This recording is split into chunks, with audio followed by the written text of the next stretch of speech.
We're back with Taraji P. Henson. So, can I ask you about the work you've done around mental health? Yes. The stigma around mental health is really hurting this country. It is. And not enough people speak out about it, which is why I treasure you being here. What got this issue on your radar screen? Why is it important to you? Well, it's important to me because actually I founded my foundation, the Boris Lawrence Henson Foundation, named after my father, out of necessity. I had suffered there he is. Hi, Daddy, I miss you.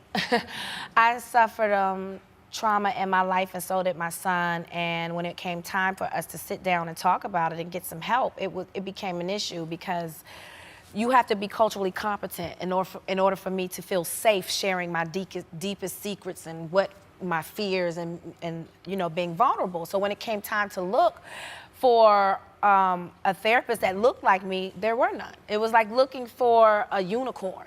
Right. I mean, I'm not saying they don't exist, but it wasn't easily accessible.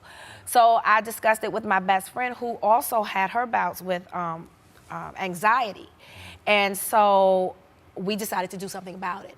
And I think in the African American community, it's been such a taboo. We really don't take care of our mental. We don't, and we should. We suppress a lot, you know, and it comes off as, and when we do express ourselves, it comes off as rage. Well, we have a lot to be upset about, right? I mean, Right. you know, but, and not to shun those feelings, but they need to be channeled, or they need to be expressed in a healthy way.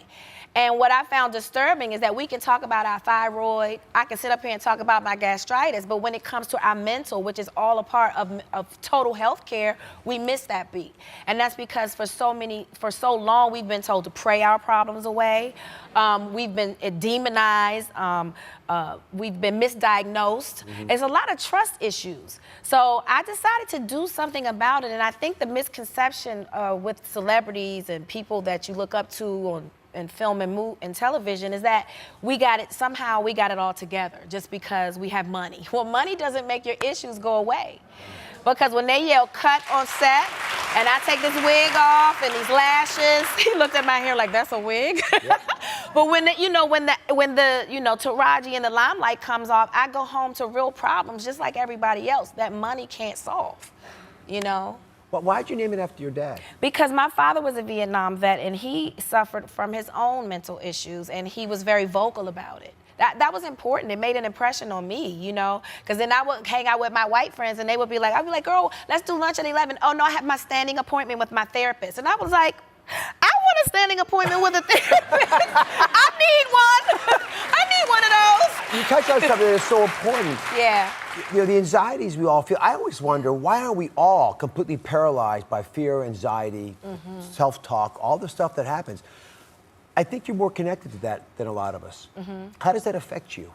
I mean, I think I have to deal with a lot of my things when I'm preparing to portray a character. If I'm lying to the girl in the mirror, then how can I tell this character's truth? So I can't miss those beats in my life. So acting to me has become very therapeutic. Not to say that I don't need a therapist, because I do need a professional, but you know, I need to speak to a professional, but I'm just very aware of who I am because this is my instrument, so I have to be, you know? And why do you think, and I respect your honesty about this, and I suspect in some ways acting is therapeutic for you because it forces you to confront some of those demons. Yes, absolutely. What needs to happen in the African American community? What needs to happen? Yeah, for folks to embrace this more. We need to start talking about it more. I think, and what I'm seeing activity just by me launching and going public with the launch of my foundation. I'm starting to see chitter chatter and people actually talking about it because you put a face to it.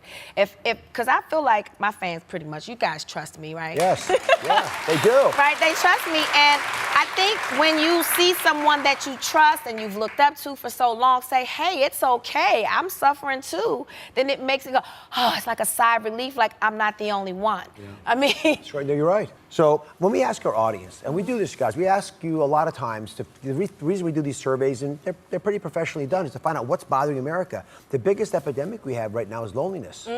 People just don't feel connected, and so they don't have the usual tactics, like talking to your mom, or a best friend, or a group of people that you hang with. So what's a tactic that you use personally to get past it?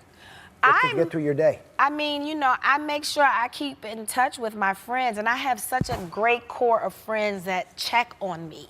So it's all about the people you have around you too. You know, get off the internet, get off the social media, put the phones down, reconnect with humanity again.